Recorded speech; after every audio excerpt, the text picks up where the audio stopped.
Welcome to the show, Brain Health, Unchaining Your Pain. And I am really, really excited to talk to the wonderful Ella Mae today. Ella, welcome to the show.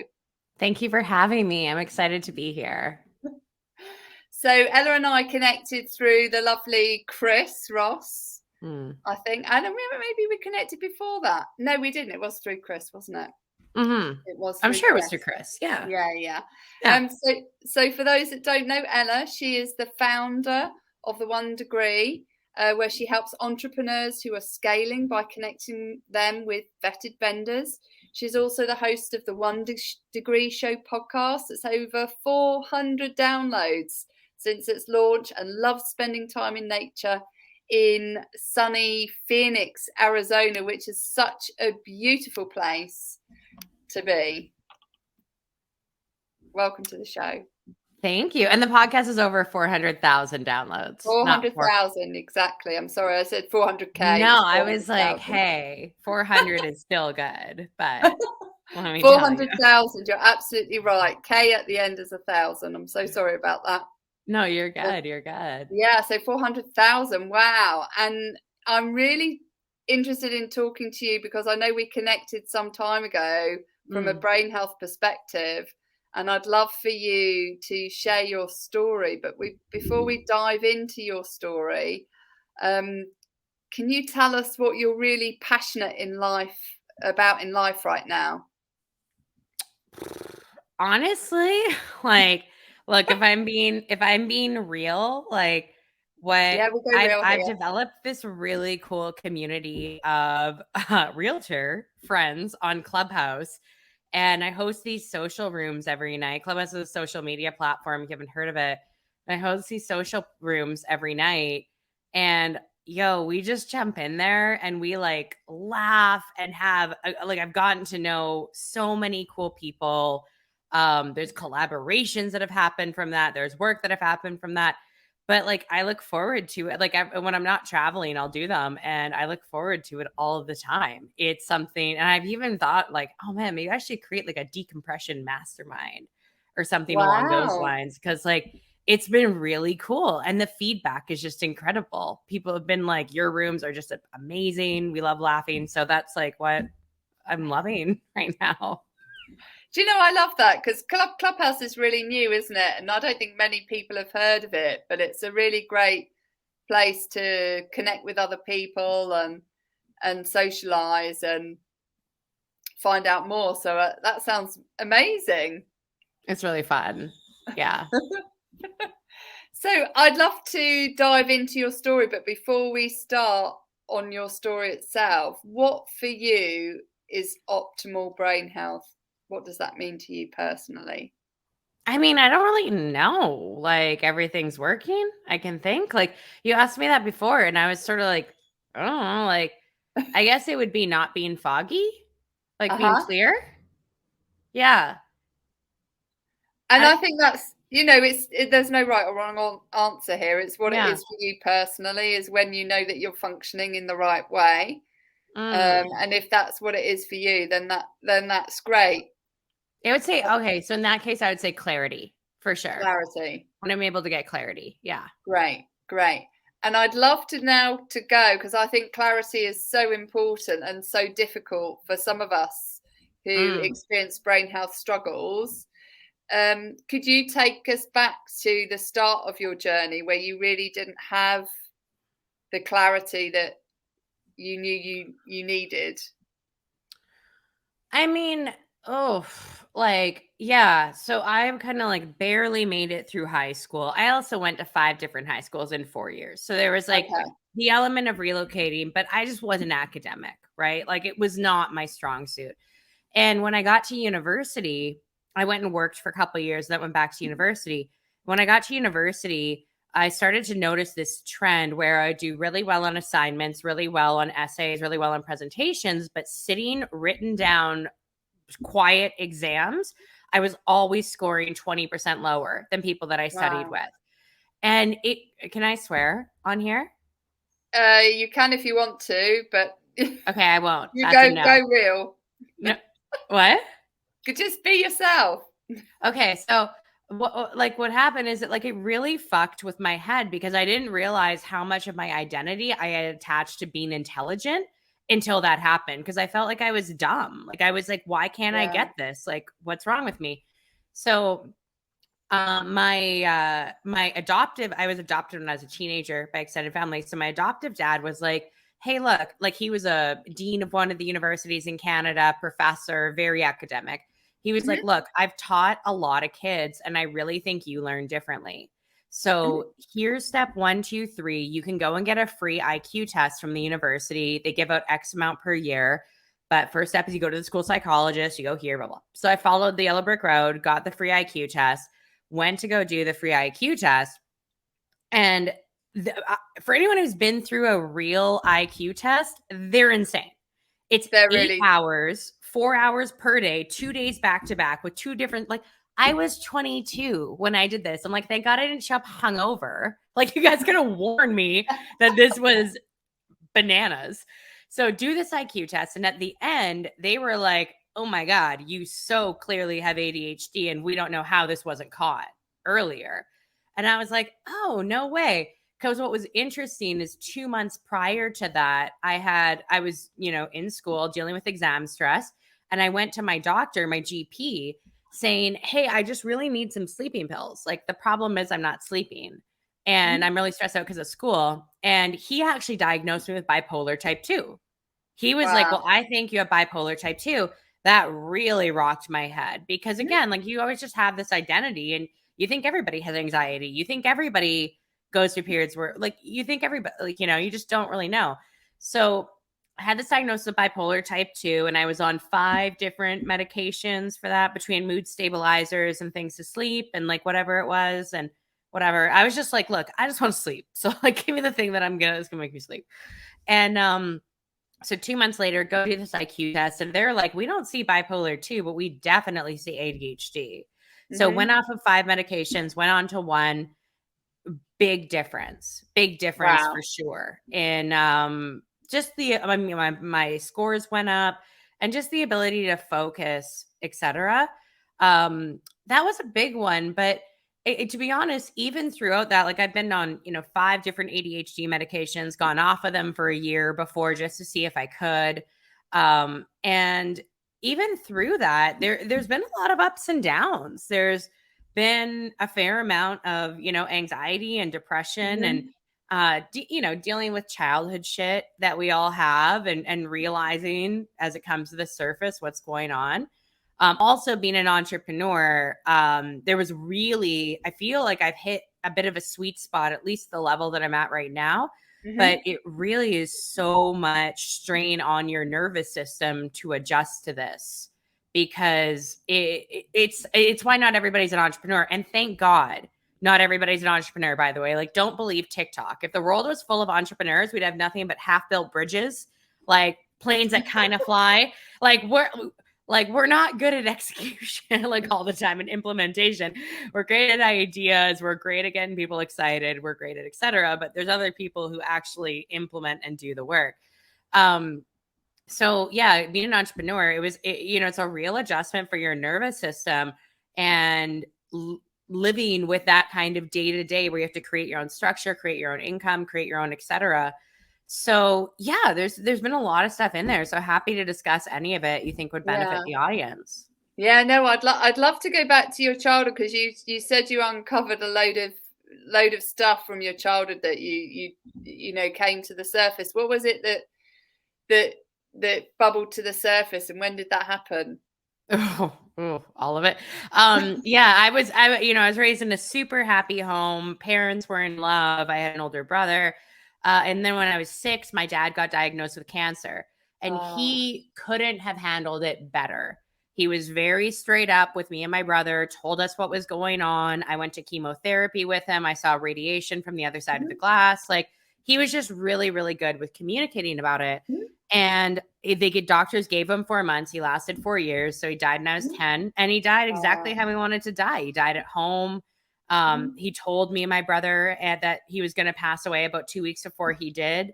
And I mean, now back then I was 10 when he told me, hey, I think I'm going to die soon. And I just want you to know that, like, straight face.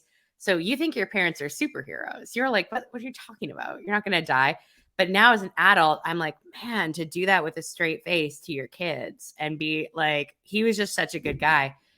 So he passed away, and my mom went through a massive mental health crisis.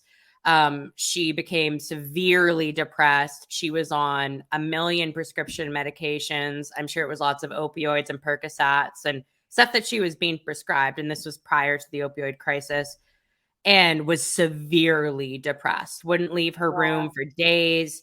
I would come home when I was like 12 years old, and she would say, hey, just so you know, I'm going to commit suicide tonight. And I just want to make sure you're good with that and you're good with your godparents. And the first time she did it, I was distraught. The fifth time she did it, I was like, just fucking do it. Like, stop it. You know, if you don't want to be here, don't be here. So there was just how old were you when that was going on? 12, 13. Wow. There. So there's a ton of instability. And, you know, at 10 years old, I was my brother was 5 years older than me, and he was a really gifted hockey player. So he was at this boarding school that kind of groomed kids for the NHL. And so I was home alone with my mom, who you don't know what you don't know when you're a kid. Like, you just kind of assume whatever's happening is normal, right? So I didn't know she was severely, like, I didn't know this stuff. So I was getting myself to school, and I paid for all my own activities, and I was already an independent kid. Like, I didn't mind this part. Like, this was kind of cool, because I just, you know, I had to really, you know, make my own food, get myself organized, etc. So we had a bunch of money coming in from life inheritances from my dad, and then my grandma passed away a year later, etc. But when the money ran out, when I was about 15, she kind of woke up and was like, oh, damn, like, we're in debt. We got to figure this out, and kind of tried to be a parent again. And I was just like, no fucking way. Listen, like, I've been on my own for 5 years, and I've taken care of myself, and I've like, no. And lost your dad at the same time, you know. Yeah. You had your own grief to deal with. Well, and that's honestly, that's a question that I hate. I so dislike that question when people say, because I've been to 1 million therapists, or not 1 million, but like a dozen therapists and all this stuff. And the one question I'll get asked a lot is, do you think you ever grieve the death of your dad? And I'm like, I don't know. Like, there's no check mark to say that now you've grieved, like, well done, you know? And so I think it comes and goes. Like, I think about them. Sometimes I sometimes think about how different life would have been. Like, it comes and goes, right? There's no, but there's no end state to it. You just go into different phases of it, don't you? I think so, and I don't think it's linear. Like, with the stages of grief, I think they mingle, right? Yeah. So yeah, you can have 5 in one day. It's like 4 seasons in a day. You can go from a high to a low to a mess to totally fine to, you know. 1000%. So when I was 15, she kind of woke up. I was ready to get emancipated, and I had every grounds to. Like, she had not been around, she had, etc. But my aunt and my uncle, who were I hadn't spent a lot of time with them, but they were like, hey kid, like, look, we get it. You're a badass and you're going to make this work, but why don't you come live with us for a bit? Why don't you finish high school? Why don't you, you know, just like actually give yourself a shot, is what they were saying. And so they took me in, didn't realize how tough, like, they had no idea how bad my mom was mentally. So I lived with them for the rest of, until I moved out there when I was 17, but they pretty much adopted me. Like, they became my family. And my mom's doing way better now. By the way, we actually talked earlier today. Way better now, and she's just, she just really realizes that she was really depressed, and she's you know, parents are people, I think, and we can't, you know, sometimes they make really bad mistakes, and it's one of those things where I'm like, if I didn't take this chance when she's healthy to at least see what a relationship could be like, then I wouldn't feel good about that, right? But so like, childhood issues, like, holy crap, like, it's been dealing with, you know, I was always so hyper independent because I had to be. And I think that was innate in my nature as well.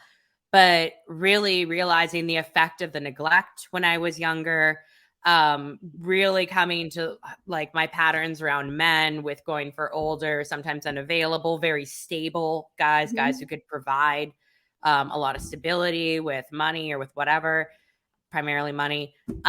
It's like that's something that I've really had to come to a head with a couple times, and really just understanding like my own value in a way. Like I remember the first time I had a conversation with my mom where we had kind of a breakthrough, and she said something to me. We're on the phone and she said something to me where she's like, Ella, you're having trouble, but you're not fucked up. And I was like, you don't even know me. Like you haven't known me since I was 10. I'm insanely fucked up. Like you have no idea. And she was like, so she was like, okay, I get it. I screwed up, etc. There's somewhere I was going with this. With like, oh man, there's something with a conversation with my mom. It like just fell out of my head. Well, you said that you had you've been able to talk with her more recently and have the... Oh yeah. So anyways, that conversation went really well. That was the first like breakthrough where she really owned up to everything that had happened, which like had never happened. She was always way too delicate to talk about the past. Wow. And it was the first time, and she really like helped me out. Like I needed to go see a doctor, and she like did a bunch of research and found me the best doctor because I was just having a bad week. And she really helped me. Like she was really a mom for the first time since like, forever. And there was this feeling of like, oh my God, I can't believe I'm being loved just for existing. I didn't have to do anything for this. I didn't have to earn it. I didn't have to look a certain way. I didn't have to impress somebody. Somebody loved me just for existing. And there was this moment where I was like, holy crap, like this has not been present in my life at all, with the way that, because even with my adoptive family, like they couldn't have been sweeter, but you're always the adopted kid. Like you're never, especially because I was brought in when I was 15. Like it wasn't, it was like okay, cool. Like we'll make this work type thing. I wasn't a baby. So it was just like one of those moments where I was like, and it was that realization where I was, I remember the next day and just being so like blown away of like, whoa, this is what it's like to have a mom. And there's this feeling in me where I was like, okay, I get it. This is way scarier than just shutting people out. Like this, like feeling like you care about somebody, feeling like you're invested. Like this is way scarier than just keeping yourself at arm's length. So fuck, there's been so much shit to work through. I'm sure I'm not even like halfway done. Yeah.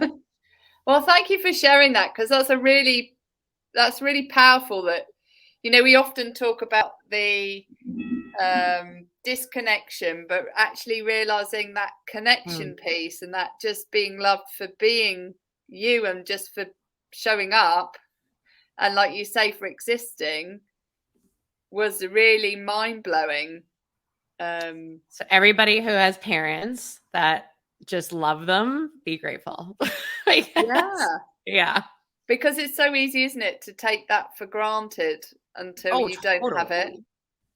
Yeah. And obviously you had it, from the age of to the age of 6 with your dad. And then my mom. Like and my mom. Like she was a great mom while he was around. She just really crashed when he died. When your dad passed. But yeah, that's what I was really lucky for, is I had an amazing first 5 years, or that base. So you had a good starting base to rebuild on. Yeah. Wow. Thank you. And what was it that allowed you, or maybe gave you the permission to reconnect with your mum? What point were you able to reestablish that connection? I'm sure it doesn't sort of happen instantly. No, she really, really pushed for a relationship until I was around like 23, 24, and like really aggressively pushed. And I was just like, fuck you. Like, look, you haven't been there. I'm sure there was this, like, when you see someone behave that way, it's pretty hard to separate beliefs from behaviors, where you're like, you didn't think we were worth living for. Like, you know, like you decided to peace out. And like my brother was away for a lot of it, but like I had no one. Like I had to totally figure it out, right? So she really pushed and then she just stopped pushing. And there would be a few times over the years that we would connect here and there. And I'd seen her once or twice when I was back in Vancouver. But yeah, no, I never like there was always this sort of nervous system response with her where it was like back up. Like it was a whole body thing where my whole body would want to get away from her. Like I would become extremely uncomfortable in her presence. And I haven't been in her presence in years, but it was that conversation, honestly, like I was having a really bad day. I remember I was like on the couch, probably just, I don't know, on TikTok or like watching TV or something. And she phoned me, which was random. And for whatever reason, I picked up. And she started to talk about how she's like, Ella, I'm just so insanely proud of you. Like, you've built this business. You have such an incredible network. Like, I'm so proud of what you've done. And I just like could not hold it in and started to cry because I was having a not good day. And I was like, yeah, it looks good, but I'm like really struggling. And this and this. And this was actually prior to going back on ADHD medication. And I just lost it on her. Like I was like, look, you're the reason that so much of this stuff is happening. Like you weren't, and she owned it. She owned up. She was like, yeah, she's like, I really screwed up. Like I was not the parent I should have been. And I was really depressed. But I can tell you that like I'm not going to let you be there and suffer and not help you because that's bullshit. Like she owned it and she was fair. And yeah, it was just this conversation that was the right time. And I happened to be in the right horrible mood for me to, like, if I would have had a really good day or been whatever, I would have just like, you know, breezed over the call, maybe took it, maybe not, and just gotten off the phone. But no, it was that conversation that really, and I don't know if we're ever going to be super close. We've talked a few times since, but it was really the fact that she was willing to just own. And I mean, not to like, I could have done things differently too. Like, it's not like, I'm not saying I'm without fault here, but it's like, yeah, that was like a really, and the fact that she just like really helped me. Like she was really a mom when I needed one. Yeah. And that hadn't happened in forever. Like she was always too delicate or always too emotional to ever have real conversations. And it makes it so that you can't really have a relationship. Yeah. Yeah. That must have been so hard as well, because obviously at the time, you know, naturally you pushed her away because that was your defense mechanism. Totally. Because you needed to find your feet, and her coming into your space and messing up with your head wasn't giving you that stability, especially if she'd been, you know, saying to you multiple times, I'm gonna kill myself. Yeah. Is that what you feel happened? I mean, I think she was really sick. Like, yeah. I don't know exactly what happened. Like, I just made it. I mean, for yourself personally, did you feel like the way to deal with it was to just block it out? I don't know. It wasn't a rational thought. Like, no, that's okay. I don't know. Like, I just know that like when I was around her, my whole body, and this might happen again. Like, I haven't been around her in years, but my whole body, my whole nervous system would be like, get out of here. Like, what are you doing? So but I don't know. I don't know exactly what shifted in my head or in my body or whatever. Like, yeah.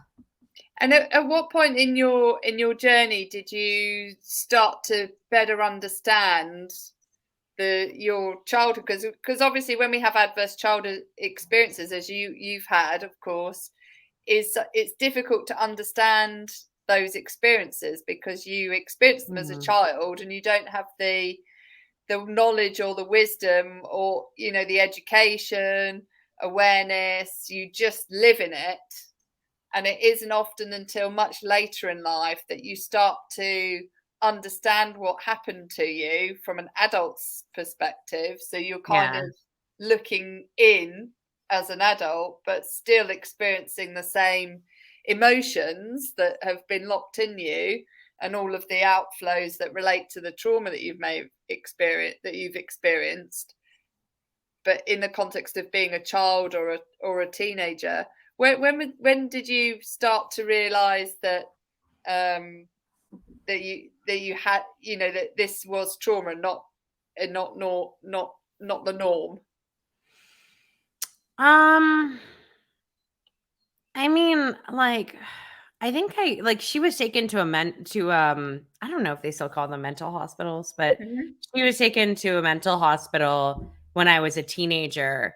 And I remember coming home and she was gone for 4 days and I didn't know. And then they took me to but she left me alone for an entire summer, my summer of grade 9 or grade 8 or something. Wow. Like she just left. My brother was at a hockey camp. She went to somewhere, I don't know, maybe for a work thing, and gave me the keys to the house and a credit card. The whole summer gone. Didn't see her. Wow. Like, whole summer gone. But I was always like, here's the thing is I was already an independent kid. I was always taken care of. We had money for that time period, right? So I was always dressed well. I, made my way to school when I made it. And it didn't really look like much was wrong from the outside. Like I totally get how people would have had no idea. And also I just didn't know. I didn't know it was weird. So I didn't talk to anybody about it because everyone was like, and everyone's very sympathetic to like, oh, you had a big death in the family, etc. It's like, how's your mom doing? Well, she's okay. She sleeps a lot. Oh yeah. Like that's not abnormal. Right. So I don't know. I think you just get older and you screw up a lot and you realize that, hey, it's pretty nice that when someone has some empathy for you when you've like really screwed up. And then I think like one thing too is probably, I don't know, I hadn't really thought about this earlier, which is interesting, but I just realized like 6 months ago, and I'm like 31 for reference right now. I just realized 6 months ago that like I want kids. And where I was, I was kind of at a head with a relationship I was in, and I was sort of like, man, do I want kids? Like I just hadn't come up. And I was like, man, I want kids. And then you talk to parents and you realize that like they're all trying their best. And even the best parents think they're awful. Or what we would perceive to be the best parents from the outside think they're terrible and they're failing at it. And I don't know, you just kind of realize that like people, I know for the most part, she did the best she could. Like she didn't bring strange men around. She didn't ever put me in danger. She never hit me. She never, looking back, it's like, holy shit, she was really, really depressed and nobody caught it. And with the nuclear family society we live in, it just wasn't normal for people. Like people wouldn't have just come over. Like that wasn't normal, Yeah. So it's like she was really isolated. She was really depressed. She was probably being kept in that depression by a lot of the prescriptions that she was being given. Absolutely, yeah. And she really just did not have the help that she desperately needed. And to be honest, I really kind of admire her right now because like she was in it for years, and she made it out. Yeah. And there's this aspect where I'm like, holy fuck, what a fighter. Like I have, a couple bad days and I'm like, this sucks. Like it's, she lived for something. So yeah. Amazing. And I'd love to know what, because you obviously you lived in it as a child, what advice would you give to yourself now you're an adult and you want to become a mum? What advice would you give to yourself if you were to go back? I would have said tell someone. I would have said tell someone. Yeah. Tell someone. Like talk, like again, I was such an independent kid that I really enjoyed the freedom. And I didn't know, like she was asleep. Like I didn't know what depression was, So, but I would have said like, hey, this isn't normal. You've got to go tell someone, like go get her help. Yeah. And she had no help apart from obviously being put on a multitude of meds. She was seeing it, like she's a psychologist, very educated woman. She was seeing a therapist who I think are a therapist or psychiatrist, but it was someone who was prescribing her the meds. Okay. So whether the therapist was sending her to the doctor or was a psychiatrist, but my only knowledge, like to my extent of my knowledge, just nobody knew how bad it was. Because if anybody did who cared, they would have helped. But nobody knew how bad it was. But I mean, And I think the system becomes often a, prescribe and forget, doesn't it? There's not necessarily, the monitoring as to whether the prescription drug that they've given you is actually improving. Often they'll say, here, take this for 6 months and then come back and see me. And that's not necessarily, that's not the solution.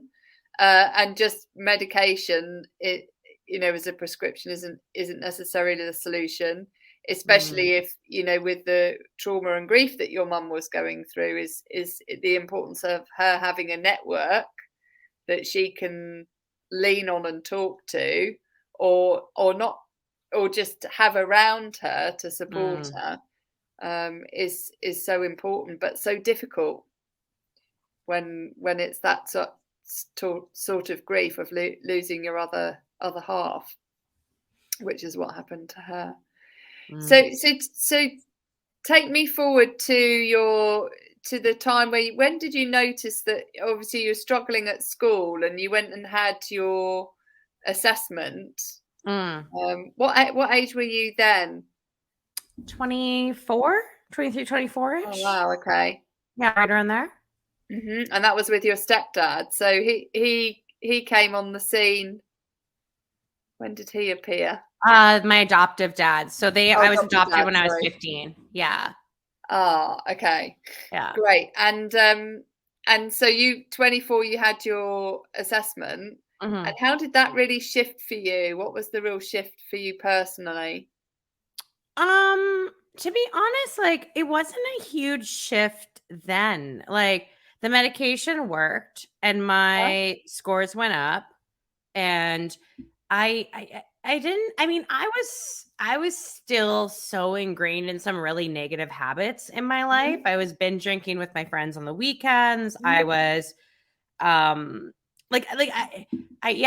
it did what it needed to do for it to be something to keep taking, but it really wasn't until like I really shifted my habits and stopped having, I still drink here and there, like when I go to conferences, but stopped having, big amounts of alcohol in my life and stopped hanging out with certain types of people that, and, got into entrepreneurship. That has been by far the most notable shift. And then, yeah, like but honestly, here's what I would say to anyone is if you're doing all this stuff, like if you're exercising, if you've got a community, if you are whatever, and you're still noticing like, man, it's just really hard for me to get up in the morning, or I legit cannot stay focused on stuff that I know I care about, or I just, I'm whatever it could be, then, oh my God, see a doc, like, medication can save lives. Like I went off of the medication for a year. My life slowly started going down, going down, going down, going down. Went back on it within a week. Like I was like, holy crap. Like this really, and I think we talked about this on another call where I was like, I don't, there might be stigma around medication, and for sure I wish there were alternatives, but like if it works for you, let it work. Exactly. Like, let it work. Like that's what it's there for. Yeah, exactly. Yeah. Exactly. I think that's a really important point because, there are other interventions that can be done before medication. Totally. But if you've tried everything else and medication is the one thing that is working for you, then stay with it. Oh God, totally. Yeah. Yeah. Yeah. Yeah. So I'd love to switch now into the fun facts, because I think this is a good switch point. Sure. And to ask you some questions. So fun facts is looking at the 5 pillars of brain health, where F stands for feelings, A is for action, C is for connections, T is for thoughts, and S is for surroundings. And you kind of talked about all of those in the context of, getting back on your feet and boosting your mood and optimizing your brain health. So let's dive into feelings first. What's the funniest or most embarrassing thing that's ever happened to you? Oh, funniest or most embarrassing?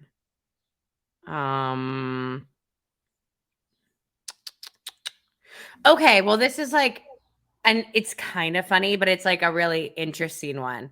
So I would consider myself like a fairly intelligent person. I think most people would say the same. But there's this whole category of my life that could be labeled like Ella didn't think things through. And this primarily happens around travel for whatever reason. So probably the top 3 most scared I've ever been in there is I got arrested in Singapore and they took my passport. Singapore's not a fun place to go to jail. I never ended up in jail, but that was terrifying. And then I was able to, at one time, I crossed the border with $500,000 in luxury watches in plain sight that weren't mine, across the country border. And they let me through with the watches and without finding me. I did not steal them. They were my bosses at the time, and I was bringing them back over from the States. But I didn't even think, I was like legit at customs going from US to Canada. And you get that question where it's like, are you carrying more than $10,000? And I don't know watches, right? So I'm like, no. And then I'm like, oh my God, maybe. Like, I have no idea what these are worth. Right? And I go in and the girl's like, hey, what's with the watches? And I'm like, okay, so funny story. So my boss is speaking in the States right now. He's traveling on. I'm coming back to Canada. I just took them because he didn't want to travel with them. And she's like, cool. Do you have anything that says that you didn't steal these and you're not going to resell them? And I'm like, I don't. She was like, all right, well, you're going to get searched. And I was like, okay.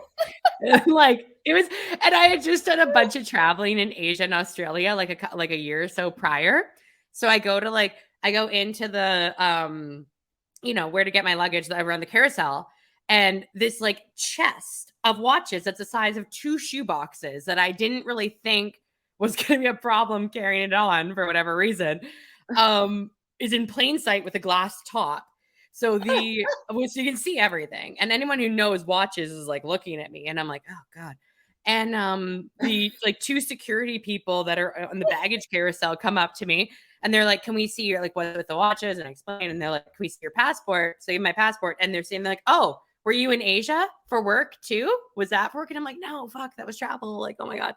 So then, I go to exit the airport and they're like, you need to go. And I'm like, I know. I need to go get searched. Okay. So I go to the place and I like put the watches down, and there's 3 men behind the counter, and they're just looking at it, and they like look at me, and I'm like, all right, so look, here's the deal. And they were like, can you text him? I'm like, I can, he won't respond. Like, he's like in a thing all day. Like, I will. So I waited there because they were like, we might have to fine you $10,000. And I'm like, if you need to find me 10 grand, like, I don't know what can I do at this point? Like, I'm not going to leave the watches. Like, they're apparently worth more. So I waited for like an hour, and then the guy came up to me and he was like, look, I totally believe you. We're not going to fine you, but like, can you please not do this again? I was like, yeah, no problem. I won't do it again. So that was funny. That was funny in the sense that it was a good story, but thank God I didn't get fined. It's so nerve-wracking though, isn't it, when you go through the airport, because you never really know what's got, when the sniffer dogs come round, and you just never know what's going to get picked up. Totally. Even like, I think when I remember being picked up, thinking I had explosives, but it would be film that I had in my bag or something. Oh, and absolutely not at all explosive related, but that you'd go through, they take you through the extra searches, and then you'd have to empty everything. And yeah. Not especially fun. When you say I'm going to a defense or security and defense conference, and yeah, that'll do it. Yeah. Oh dear. What's the most rewarding? This is the second one. Actions. What's the most rewarding or fulfilling thing you've ever done? Oh my God, I've ever done. Rewarding or fulfilling thing I've ever done.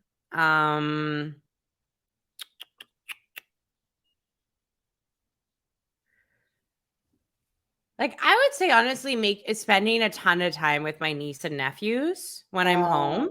I was there for a good chunk of their life growing up. First of all, I'm so grateful I was around kids before having kids. I would see some of my girlfriends in their 20s that were like, oh yeah, like, you know, they basically get pregnant to trap a guy. And I'm like, you're fucking lunatic. Like, do you have, you're not, he's not responsible for this. Like, you are. And like, oh, so I was very grateful I was around kids before having them, because even as an outside observer, I saw how much they rock your life and what a big deal they are. And I think that was why I wasn't sure if I wanted them or not until recently. But really being involved in their life, it's been, I get along with kids really well. Like, I seem to vibe, like my teenage niece is like, she's so cool. And like, I would hang out with her any day, like, and like go do, like, she's awesome. Right. And kind of an old soul. And, yeah, like that's definitely been the funnest. Cause like anytime I go home, they're not that I don't love everybody else, but like, they're my favorite people to catch up with. I love seeing what they're doing. Like, I love the way their brains work. They're all really technology adept, and just like, yeah, I would say that for sure. Do you know, I love that, because that's right on to the next one, which is connection. And you talked about connection earlier, which is really, you know, the most important thing in sort of guiding us in life and elevating our mood. And social connections is the number one predictor of happiness. You know, the people that we surround ourselves with, and determine the sort of behaviors we adopt. So we say, if you want to get healthy, surround yourself with the fittest, healthiest person you can tolerate. If you want to be if you want to be, you know, successful and build your network from an entrepreneurial perspective, get connected with entrepreneurs so that you can learn, you know, learn the ropes and the people that are the next level up. And the fact that family for you is the most important, most fulfilling thing. I would say that that's the most fulfilling thing that I've done, for sure, was establishing relationships with them early and being around as much as possible when I was home. Yeah. So the next pillar, which is connection, I'd love to dive into connection to others, is who's been your role model in your life? I mean, I don't know that I have a role model. I've been really, really lucky in the sense that they're like, look, we're told, especially as in the like entrepreneurial jargon, we're told all the time, like, build a funnel, etc. Like, it's like, build your network. That's what's really going to make things different, is build your network. And I'm talking really build your network, like build real relationships with people you can call if you have a problem. Don't pitch them. Don't don't like meet them once and put a photo up on social media and say you're besties. Like, create real relationships. And I don't know if I have a specific role model, but I've been really, really lucky along the way where I've just had a fair amount of people that have seen potential in me and just been willing to take some extra time to foster that. Joe DiMaria is a huge one. Anthony Trucks, oh my God, my very first business coach. And he was so patient, waited with me while I learned how to build a website, and like, incredibly patient man and very successful. Anthony Trucks would be a big one. Yeah. And I think he's such a genuinely nice guy as well, isn't he? He's just so down to earth, just such a nice person. He's just a sweetheart. And I think honestly, like, what I love doing, this is like an exercise that I do, I don't know, twice a year, like more if I need it, is I will usually after a meditation, because that's when I'm the most like clear, is I'll just write down who I want to be 2 years from now. So like 2 years from now, what am I doing? What am I like? Who am I hanging out with? What's my day-to-day look like? What's in the bank? What do relationships look like, etc. And like, I kind of like it where like, that's my role model, because I find like it's an achievable jump. Self. Yeah. Like, but like that, like I right now am very different than me at 24. Like, me right now would be my 24-year-old's role model. Right. So it's like, you're the same person, but you're kind of not, So, that I like that stuff. John Benson, I worked for John for 2 years before I kicked off on my own. He was a massive, massive influence on me. There's been a lot, but I think relationships are like the most important thing you can have, like, hands down, way more valuable than money. Yeah. Do you know, I really agree with that. And it's such an important thing that we need to do. And it's so easy for us to use social media just as a spamming tool rather than actually leverage the power of social media to really build deep connections. Totally. And there's so much opportunity within social media to go that next level of depth and really build, you know, lasting, enduring relationships where you're supporting each other and you're building a stronger people foundation around you, so that if you do fall, that there's lots of people to catch you and lift you up and pick you up and push you up and help you to keep going. But it's so easy, isn't it, to, you know, and I'm sure you get spam too, is people just spam you with their sales pitches without ever even asking you what you love doing, and there's just superficial relationships, and building that depth of relationship, like you say, is so important, that depth of connection. I like to call it your growth friends. Is you need to surround yourself with people that will help you grow, so that you're creating the garden that you want to have, with the right soil and right nutrients. And the nutrients comes from the people and the knowledge that you put into your mind, and people are so important. I agree completely. And do you know what I really also want to pick up on your point there, which I think is beautiful, is that your role model is you 2 years but 2 years from now. Yeah. That's important. 2 years from now. But I think that's really key, because you are looking, you know, you're having that future you to guide you. So I think that's really lovely, because it's so easy, isn't it, for us to focus on someone externally and actually not take the time to acknowledge that we too can be great 2 years from now. So like, if you've met enough of your heroes, you know it's not a good idea. Like like everybody's human. Everybody has insecurities. Everybody has a different, you know, like multiple sides to them, and it's not just what you see on the external, like, you know. And and I think that it really forces you to identity shift. Like, you see people who are like, well, I'm going to run every day till I lose 20 pounds. And it's like, well, you're not going to do that without becoming a runner. It's just the way it's going to go, right? If you do it. And so if you know that, like, you want to be running $100 billion enterprise 10 years down the road, awesome. You got to develop the identity. Somebody does that. If you know that you kind of want a lifestyle business and you want to be able to surf in the mornings and pick your kids up at night and be able to plug in and out as needed, awesome. Like, you've got to develop the identity of somebody that can create solid systems, and you've got a really good deliverable, and et cetera. So I think it's really, I think it's really important to see, like, I'll say most, because not all, but most of pretty much what anybody else has done is achievable by anyone. Like, most, not all, but most. Yeah. And you know, I think the beauty of your point about stepping in, you know, your role model is you, is that you really have to take the time cognitively to immerse yourself in who you are and also who you want to be.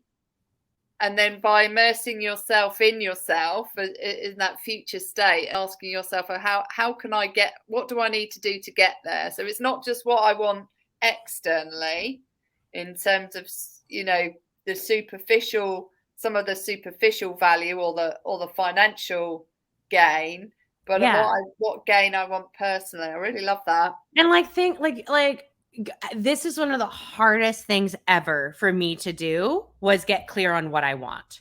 Yeah. When people would say, what do you want? I'd be like, I want the company to be doing 10 million. I want, no. What do you want? And I was always like, I don't know. Like, you know, you tell me. Like, I was like, I don't know. Like, I was always just so cloudy on it. And I went through this, what felt like a torturous process of just really, like, I wouldn't stop asking myself the question until I started to get more and more clear. And as I got more and more clear, like, you'll be able, at first it's really, really tough, especially if I haven't done this. But as you get more and more clear, like, I write down what I'm going to be thinking about in the morning in 2 years. Like, what are my thoughts going to be? Like, what am I going to be? What's going to be my most, like, predictable stressors in life at that point? Like, it's really, you really immerse yourself in your internal state. Yeah, because that's where you live. Like, you live there, like, make the house nice. Yeah. I really love that. I love that. I'd love to jump on to the next one because I know you just mentioned it. So the fourth pillar is thoughts. Oh, okay. And you talked about how you want to think, as your future self. But for the self that you have been, what stupid or crazy thought have you often told yourself in the past that isn't true? Ooh, I mean, okay, so I don't know if this was a conscious thought, but my actions make it very clear. Just that I wasn't very worthy. Like, I wasn't worth much. Like, I would, and again, I think that our most intense, our most embedded thoughts, we don't experience them as thoughts, they come through as actions. Yeah. Like, you'll see somebody acting out their self-beliefs all the time, right? So just putting up with shitty behavior and underpricing and just that I really didn't have, I was acting in a way that reflected that I didn't think I had a lot of value. And there was this massive, I've always been pretty confident, and I could talk well, and I'm great at connecting with people. And so people would think initially that I was 10 times more successful than I was. And I was, all this stuff. But there was these real, and I don't even know if I've gotten to the bottom of them, to be honest. I'm working on it. But these really obvious beliefs where I would just people would be like, what are you doing? Why are you putting up with this? Or why haven't you changed your pricing yet? Or why haven't you? And it's I don't know. I'm afraid it's just not worth it. Or they'll leave, or there's a thing. So I don't know. I'm working on it. What's really helpful actually is doing alter egos. There's this great book. It's The Alter Ego Effect. I think it's by Todd Herman. But Beyonce talks a lot about this, how she's nobody would ever come to a concert to see Beyonce. They come to see Sasha Fierce because Sasha Fierce was her alter ego. And she was the performer. She was the etc. And this can be the 2 years thing is he has you go through an exercise where you write down your alter ego and who they are and all etc. And then your job is just to play the role for the day. You just play the role of your alter ego for the day and you etc. So yeah, I would say just that stuff. Have any thoughts? No, I know. I think it's so important because we often have, we have up to 90,000 thoughts a day. Many of them we're not consciously aware of. And those subconscious thoughts that we don't actually check in on are our operating system that, like you say, it drives our behaviors. And if we don't check in with them and really understand, okay, what operating system is running today that's sabotaging me, and take the time to check in with them, then we're not really going to truly break those thoughts and change the program. Totally. And it's really important we do that. And so the final one, which is the surroundings, which are so important in terms of the context of brain health. What aspect of your surroundings, including how you live and the people that you surround yourself with, or nature itself, brings you the most joy? Oh my God. I got so lucky when I moved to Phoenix. I have the best place. I got an 1,800 square foot loft with a pool. Wow.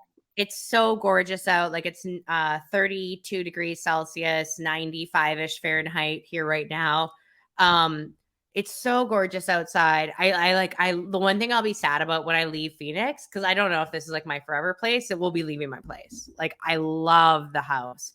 So I love that. And I really adore the relationships that I've cultivated, specifically with this really funny group of realtors. And again, build your own relationships. This has led to some pretty cool collaborations, and we're testing funnels, and there's cool stuff happening that myself and a partner are doing in the real estate world that's very much in beta right now. But honestly, we hang out every night that we're all around, and we'll jump on Clubhouse, and it's random there's gold that's dropped in there sometimes, but it's random conversations, and we laugh and we have fun, and I don't know. I love creating communities like that, and just having it be a place where people can decompress and like not be so serious. Do you know, I think that's so important, isn't it, to have those decompression communities?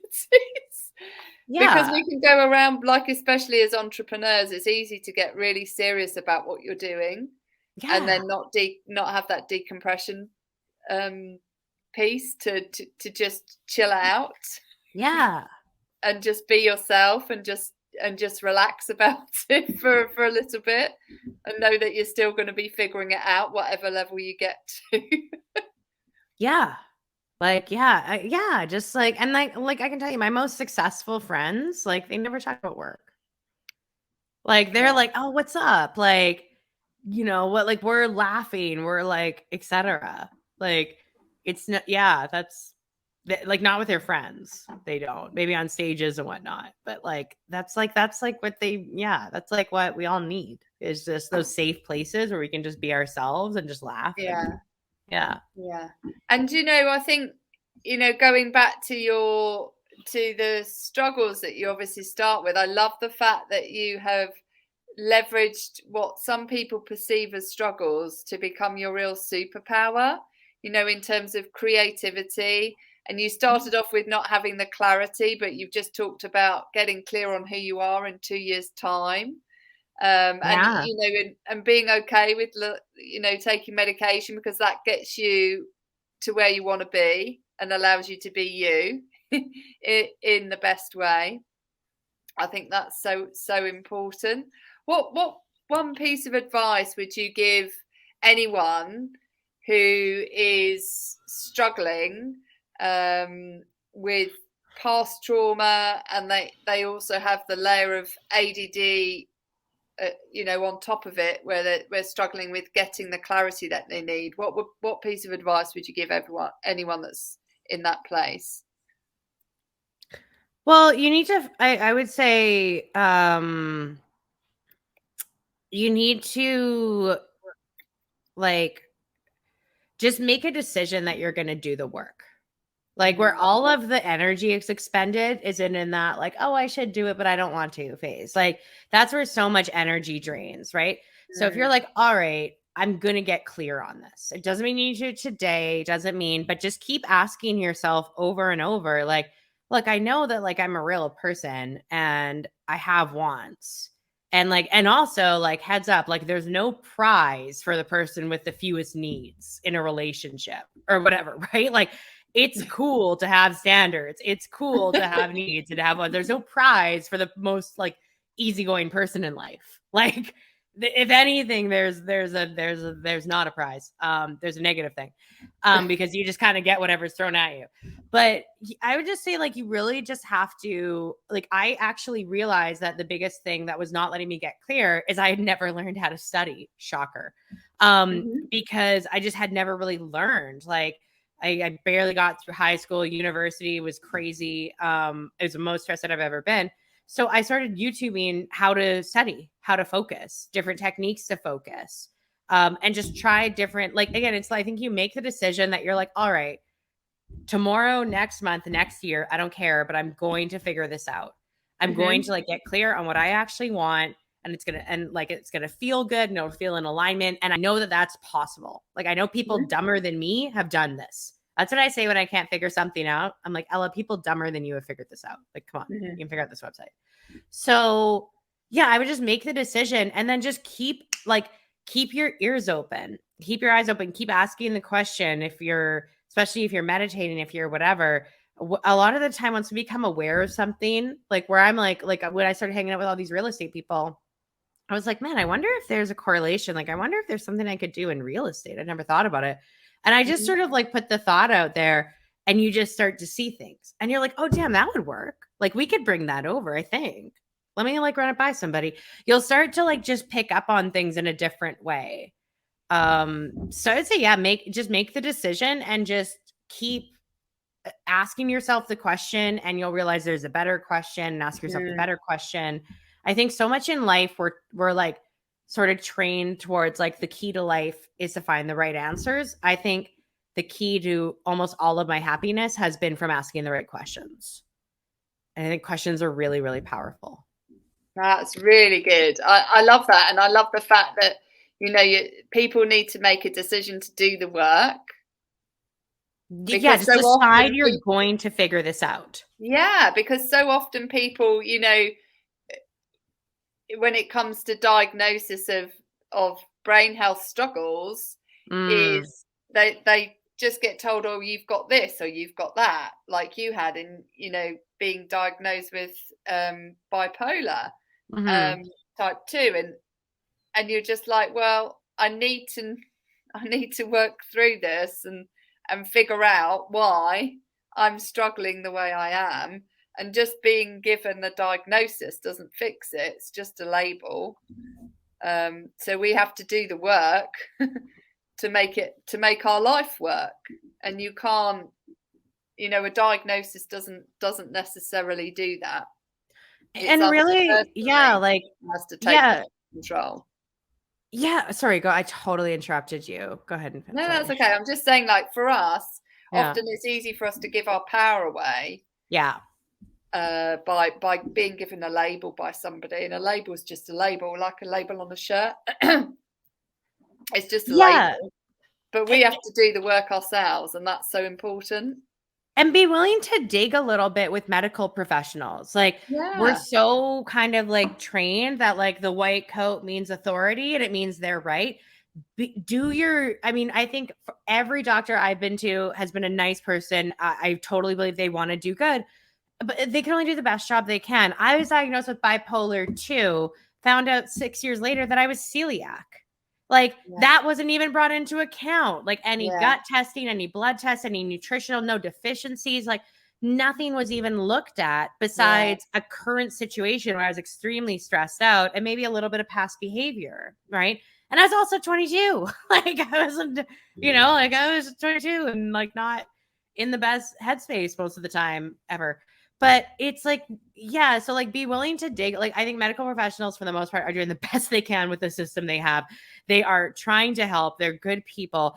They just don't have all the resources they need to be able to really look at the whole thing and what's going on. So do some digging, like, try different things with your diet and food elimination and see what that does. Like you really have to take an active role in your own health and your own mental health. And if you're like, well, that sounds like work, it's like, well, try getting sick. It's a lot of work. Being sick is a lot harder.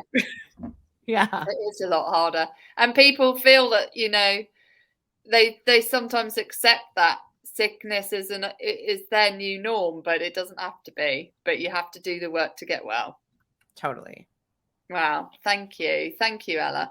Ella, it's been an absolute brilliant talking to you. I love the way this conversation has gone. It's been amazing. Thank you so much for sharing your past story and your journey to be the wonderful person you are today with your amazing business and podcast. How can people get hold of you? Instagram, you can message me there. I hang out on Clubhouse. Instagram is probably the best way to get in touch with me. That's the easiest. Which is ella.j.mae. Yeah, you got it. For people that are listening. Ella, thank you so much for being on the show. It's been a real pleasure. Everyone, just remember this show is all about brain health, unchaining your pain. You are not stuck with the brain you have. You have the power to make it better, and we're here to show you how. I really hope you enjoyed that conversation. Thank you so much for listening. Please be sure to like and share this episode and leave a review on my website or on Apple Podcasts. If you're looking for opportunities to optimize your brain health or unchain your pain from a past trauma, make sure you visit my website www.ruthmaryallen.com and use the code podcast10 at checkout to get 10% off all programs. And always remember, you are not stuck with the brain you have. You have the power to make it better. You have the power to unchain your pain and optimize your brain power and performance so that you can win back energy and time doing what you love.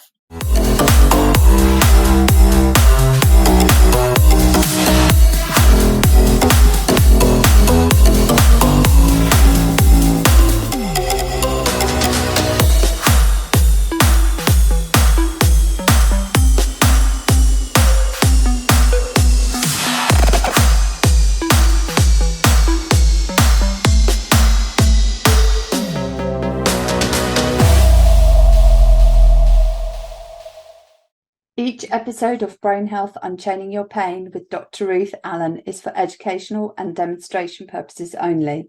The information shared in each episode should not be interpreted as medical advice. This episode should not be used to self-diagnose or self-treat any health, medical, or physical condition. Do not use this episode to avoid going to your healthcare professional or to replace the advice they give you. Consult with a trusted healthcare professional before doing anything contained in this episode. If you have any questions or concerns, please contact www.ruthmaryallen.com/connect.